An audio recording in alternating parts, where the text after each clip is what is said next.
The ongoing government shutdown is hitting some of our most vulnerable neighbors the hardest, those living with low incomes, disability, and mental health challenges. I sat down with the Director of Communication Relations and Development, Alexandria Thomas, to talk about how their organization is navigating this crisis. It's definitely difficult because the majority of our staff are also going to be adversely affected by the shutdown and by the things that the same things that our tenants are facing. When it comes to our clients and ourselves, we always prioritize celebrating the wins, and then we always prioritize reminding them of their resiliency and explaining that we're here with you. You're not alone. I think that's the other part. I also asked what were her concerns if the government shutdown keeps continuing. The direct support of making sure that they're fed is incredibly important.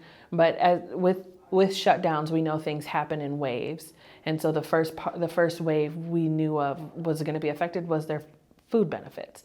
But the second wave could potentially be the subsidy for the housing. And so when I say subsidy, I mean if you have a resident that only makes $1,000 a month, be it on disability or it's earned income, they're still required to pay 30% of that $1,000 to their rent, $300, and then our subsidy, whatever subsidy we have for them, covers the other $7 if their rent is $1,000. That $7 is not coming in, but they're still required to pay their $3. Because if they don't, they'll fall behind. I spoke with one Toledo resident who didn't want to be identified, share how losing their benefits made feeding their family difficult. When I heard about the government shutdown, I didn't think too much about it. My family and I have always tried to maintain our independence, although we do receive assistance from the government. This is a scary time with both minds meet.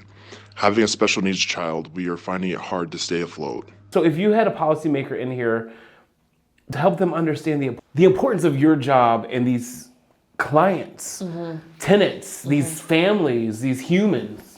I think that a lot of them need to understand how big the impact actually is. So when you talk about housing, when you talk about providing the basic need of housing first, or when you talk about mental health services, because we do both, receiving that or having that cushion from a client's perspective, it provides so much more back to the community.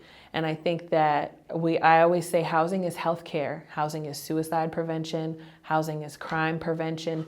The wave, when you're thinking about like an impact, the wave goes far beyond just providing that person a house. How might this moment reshape your organization's approach to home housing security and advocacy moving forward?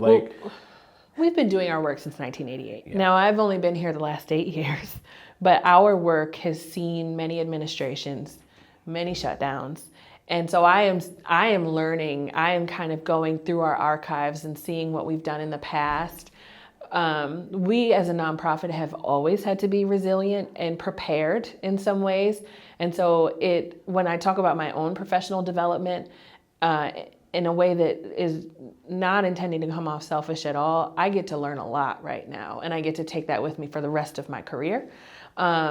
But setting up our organization for success means we're setting up our tenants for success.